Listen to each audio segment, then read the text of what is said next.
ఒక 8వ వింత జరుగుతా ఉన్నది. దయచేసి రాష్ట్ర ప్రజలందరూ కూడా మా రామగుండంకి వచ్చి ఈ 8వ వింతను చూడాలని చెప్పి కోరుకుంటా ఉన్నాం. 8వ వింత ఏంటంటే, గత 4 రోజులుగా మండల రెవెన్యూ ఆఫీస్ తహసీల్దార్ గారి కార్యాలయం తాళం వేసుకొని ఉన్నారు. ఇది ఎక్కడన్నా భారతదేశంలో ఏ రాష్ట్రంలోనన్నా స్వాతంత్రం వచ్చిన తర్వాత ఇట్లా మండల తహసీల్దార్ ఆఫీసు బంద్ ఉండడం, తాళం వేసుకోవడం, అధికారులే తాళం వేసుకోవడం అనేది ఎక్కడన్నా జరుగుతుందా? దీనికి ప్రధానమైన కారణం ఇక్కడ ఉన్నటువంటి కాంగ్రెస్ పార్టీ ద్వారా గెలిచినటువంటి ఎమ్మెల్యే మక్కన్ సింగ్ గారు. వారు చేస్తున్నటువంటి దౌర్జన్యాలకు భయపడి ఇక్కడ అధికారులందరూ పారిపోతా ఉన్నారు. ఇక్కడ ఎంఆర్ఓ ఆఫీసులో పనిచేయడానికి ఎవరు అస్సలేరు.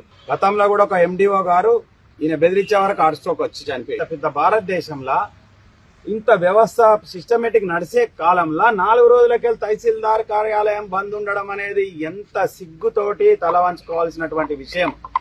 ఇది కాంగ్రెస్ పార్టీ ఉంటేనే గిట్టుంటది కావచ్చు. రేవంత్ రెడ్డి ముఖ్యమంత్రి హయాంలా ఇది ఇంత పెద్ద గొప్ప వింత జరుగుతా ఉన్నది. దయచేసి అందరు రామగుండంకి వచ్చి చూడాల్సిందిగా మేము విన్నపం చేస్తా ఉన్నాం. ఇక్కడ ఉన్నటువంటి ఎమ్మెల్యేకు బూడిద మీద కోట్ల రూపాయలు రోజువారీగా సంపాదించుకోడు, ఇండ్లు కూలగొట్టుడు, వీన్ని బెదిరించుడు, ఎవరిని పొంటానో తిరిగితే వాని మీద కేసులు పెట్టించుడు తప్పించి, అరే ప్రజలకు ఏ విధమైన ఇబ్బందులు ఉన్నాయి? అసలు ఇక్కడ తహసీల్ ఆఫీసు బంద్ అయితే ఇవాళ ఎంత మంది విద్యార్థుల మీద కానీ మిగతా వాళ్ళ మీద దీని ఇంపాక్ట్ పడుతుంది.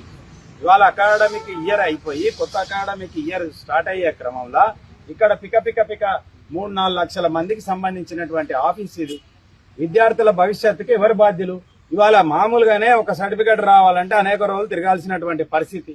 ఇవాళ ఇక్కడ ఇంత ఇదిగా ఉంటే ఇవాళ కనీసం ఇక్కడ ఉన్నటువంటి ఎమ్మెల్యే స్థానికంగా ఉండి కూడా దీని మీద పట్టించుకోలేదు. స్థానికమైన కలెక్టర్ గారు కూడా దీని మీద ఇమీడియట్ రెస్పాండ్ కావాలి. కాని పక్షంలో 15వ తారీఖు నుంచి పెద్ద ఎత్తున ఆందోళన కార్యక్రమాలు అవుతాయి బీఆర్ఎస్ పార్టీ ఆధ్వర్యంలో. మీ అందరు కూడా ఈ ఆఫీస్కి వచ్చి కార్యాలయం తెరిసే విధంగా మా ప్రయత్నం ఉంటుంది.